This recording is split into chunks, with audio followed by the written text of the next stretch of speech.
ನಮಸ್ಕಾರ ಎಲ್ರಿಗೂ ಕೂಡ. ಬನ್ನಿ ಇವತ್ತು ಸಿಂಪಲ್ ಆಗಿ ಮಂಡಕ್ಕಿ ಕಾಳಿನ ಉಂಡೆ ಕಟ್ಟೋಣ.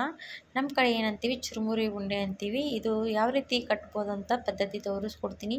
ನಿಮಗೆಲ್ಲರಿಗೂ ಕೂಡ ಈ ರೀತಿ ಇಷ್ಟಪಟ್ಟರೆ ನೀವು ಕೂಡ ವಿಡಿಯೋ ಸ್ಕಿಪ್ ಮಾಡದೆ ಯಾವ ರೀತಿ ಕಟ್ಟಿರುವಂಥ ಉಂಡೆ ಅಂತ ನೋಡ್ಕೊಂಡು ಹೋಗ್ಬೋದು. ತುಂಬಾ ಸಖತ್ ಸಿಂಪಲ್ ಆಗಿ ಈ ವಿಧಾನದಲ್ಲಿ ತೋರಿಸ್ಕೊಡ್ತಾ ಇದ್ದೀನಿ. ಹಾಗಾದರೆ ಬನ್ನಿ ಮತ್ತೆ ಯಾಕೆ ತಡ ಮಾಡೋದು, ಸಿಂಪಲ್ ಆಗಿ ಉಂಡೆ ಮಾಡುವಂಥದ್ದು ಪದ್ಧತಿ ನೋಡೋಣ. ಇಲ್ಲಿ ನಾನು ಇವಾಗ ಮಂಡಕ್ಕಿ ಕಾಳು ತೊಗೊಂಡಿರೋದು ನೋಡ್ತಾ ಇರ್ಬೋದು. ನಾನು ಒಂದು ಬಟ್ಲಷ್ಟು ಮಂಡಕ್ಕಿ ಕಾಳು ತೊಗೊಂಡಿದ್ದೀನಿ, ಒಂದು ದೊಡ್ಡ ಬಟ್ಲಷ್ಟು, ಹಾಗೆ ಒಂದು ಬಟ್ಲಷ್ಟು ಬೆಲ್ಲ ಕೂಡ ತೊಗೊಂಡಿರೋದು. ಇವಾಗ ಸ್ಟೋವ್ ಮೇಲೆ ಒಂದು ಬಾಣಲಿ ಇಟ್ಕೊಂಡು ಅದರಲ್ಲಿ ಬೆಲ್ಲ ಹಾಕ್ಕೊಂಡಿದ್ದೀನಿ. ಅದಕ್ಕೆ ಸ್ವಲ್ಪ ಬೆಲ್ಲ ಮುಳುಗೋಷ್ಟು ನೀರು ಹಾಕ್ಕೋಬೇಕು. ನೋಡ್ತಾ ಇರ್ಬೋದು, ಸ್ವಲ್ಪ ನೀರು ಹಾಕ್ಕೊಳ್ಳಿ, ಜಾಸ್ತಿ ಕೂಡ ನೀರು ಹಾಕ್ಕೋಬಾರ್ದು. ಇವಾಗ ಬೆಲ್ಲ ಚೆನ್ನಾಗಿ ಕರಗೋವರೆಗೂ ನಾವು ಚೆನ್ನಾಗಿ ಸ್ಪೂನ್ ಆಡಿಸ್ತಾನೆ ಇರಬೇಕು. ಎಲ್ಲ ಕೂಡ ಬೆಲ್ಲ ಕರಗಿ ಎಲ್ಲಿವರೆಗೂ ಬೆಲ್ಲ ಯಾವ ರೀತಿ ರೆಡಿಯಾಗಿರ್ಬೇಕಂತ ಅಲ್ಲಿವರೆಗೂ ತೋರಿಸ್ತೀನಿ. ವಿಡಿಯೋ ಕೂಡ ಸ್ಕಿಪ್ ಮಾಡದೆ ನೋಡ್ಕೊಂಡು ಹೋಗಿ. ಈ ರೀತಿ ಅಳಿನ ಉಂಡೆ ತುಂಬಾ ಚೆನ್ನಾಗಿರುತ್ತೆ. ಈ ರೀತಿ ಮಾಡಿಕೊಂಡು ತಿನ್ಬೋದು, ಮಕ್ಕಳಿಗೆ ಕೂಡ ಕೊಡ್ಬೋದು.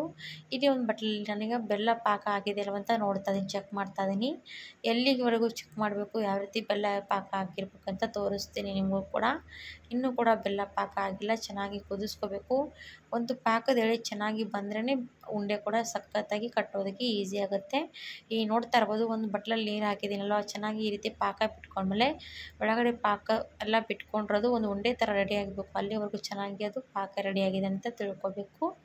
ಇವಾಗ ಇದು ಪಾಕ ರೆಡಿಯಾಗಿರೋದು, ಜಾಸ್ತಿ ಕೂಡ ಗಟ್ಟಿ ಪಾಕ ಬೇಡ, ಅಷ್ಟೇ ಮೀಡಿಯಮ್ ಆಗಿ ಬೇಕಾಗಿತ್ತು. ಹಾಗಾಗಿ ಪಾಕ ರೆಡಿಯಾಗಿದ್ಮೇಲೆ ಇವಾಗ ನಾನು ಸ್ಟವ್ ಆಫ್ ಮಾಡಿಕೊಂಡು ಮಂಡಕ್ಕಿ ಎಲ್ಲ ಚೆನ್ನಾಗಿ ಕಲಿಸ್ಕೊಳ್ತಾ ಇದ್ದೀನಿ. ಇವಾಗ ಸ್ಟವ್ ಆಫ್ ಮಾಡಿರ್ತೀವಲ್ಲ, ಮಂಡಕ್ಕಿ ಚೆನ್ನಾಗಿ ಕಲಿಸ್ಕೊಂಡು ಪಾಕ ಎಲ್ಲ ಎಷ್ಟೆಷ್ಟು ನೋಡ್ಕೊಂಡು ಹಾಕ್ಕೊಂಡು ಕಲಿಸ್ಕೊಳ್ಳಿ. ಒಮ್ಮೆಗೆ ಹಾಕಬಾರ್ದು, ಯಾಕಂದರೆ ಒಮ್ಮೆಗೆ ಹಾಕಿದ್ದೀವಿ ಅಂದರೆ ಅದು ಗಟ್ಟಿ ಆದಮೇಲೆ ನಮ್ಗೆ ಬೇಗ ಕಟ್ಟೋದಕ್ಕೆ ಉಂಡೆ ರೆಡಿ ಆಗೋದಿಲ್ಲ. ಹಾಗಾಗಿ ಈ ರೀತಿ ನೋಡಿಕೊಂಡು ಕಲಿಸ್ಕೊಂಡು ಆದಮೇಲೆ ಬಿಸಿ ಇರುವಾಗಲೇ ಉಂಡೆ ಕಟ್ಟಬೇಕು. ಹಾಗಾಗಿ ಕೈಗೆ ಸ್ವಲ್ಪ ನೀರು ಸವರ್ಕೊಂಡೆ ಉಂಡೆ ಕಟ್ಕೊಳ್ಳಿ, ಇಲ್ಲ ತುಪ್ಪ ಹಚ್ಕೋಬೋದು. ಇವಾಗ ನೋಡ್ತೀರಿ, ಕೈಗೆ ಸ್ವಲ್ಪ ನೀರು ಸವರಿ ನಾನು ಬೇಗನೆ ಕಟ್ತಾ ಇದ್ದೀನಿ. ಯಾಕಂದರೆ ಎಷ್ಟು ಸ್ಪೀಡಾಗಿ ಕಟ್ತೀವಲ್ಲ ಅಷ್ಟು ಸ್ಪೀಡಾಗಿ ಉಂಡೆ ರೆಡಿ ಚೆನ್ನಾಗಾಗುತ್ತೆ. ಇಲ್ಲಾಂದರೆ ಅದು ಪಾಕ ಎಲ್ಲ ಗಟ್ಟಿ ಆದಮೇಲೆ ಉಂಡೆ ಕಟ್ಟೋದಕ್ಕೆ ಬರೋದಿಲ್ಲ. ಹಾಗಾಗಿ ನೀವು ಕೂಡ ಈ ರೀತಿ ಬೇಗನೆ ಕಟ್ಕೋಬೇಕಾಗತ್ತೆ. ನಿಮಗೆ ಸಣ್ಣ ಸೈಜ್ ಬೇಕಾ, ದೊಡ್ಡ ಸೈಜ್ ಬೇಕಾ, ನಿಮಗೆ ಇಷ್ಟ ಪ್ರಕಾರ ನೀವು ಕಟ್ಕೋಬೋದು. ನಾನು ಇವಾಗ ದೊಡ್ಡ ಉಂಡೆ ಕಟ್ತಾ ಇದ್ದೀನಿ. ನೋಡಿ ಎಷ್ಟು ಈಸಿಯಾಗಿ ಉಂಡೆ ರೆಡಿ ಆಗ್ತಾ ಇರ್ಬೋದು. ಈ ರೀತಿ ಏನಾದರೂ ಪಾಕ ಗಟ್ಟಿ ಆದರೆ ಸ್ವಲ್ಪ ಮತ್ತೊಂದು ಸಣ್ಣ ಉರಿ ಇಟ್ಕೊಂಡು ಸ್ವಲ್ಪ ಬಿಸಿ ಮಾಡ್ಕೊಂಡು ಬಂದರೆ ಮತ್ತೆ ಚೆನ್ನಾಗಿ ಅದು ಸ್ವಲ್ಪ ಬಿಸಿ ಆದಮೇಲೆ ಅಳಕಾಗುತ್ತೆ. ಆಮೇಲೆ ಮತ್ತೆ ಉಂಡೆ ಕಟ್ಟೋದಕ್ಕೆ ಈಸಿ ಆಗುತ್ತೆ. ನೋಡಿ ಎಷ್ಟು ಸಿಂಪಲ್ಲಾಗಿ ತೋರಿಸಿದ್ದೀನಿ. ಈ ರೀತಿ ಉಂಡೆ ಕಟ್ಕೋಬೋದಂತ ನೀವು ಕೂಡ ಈ ರೀತಿ ಮಾಡಿಕೊಂಡು ನೋಡಿ.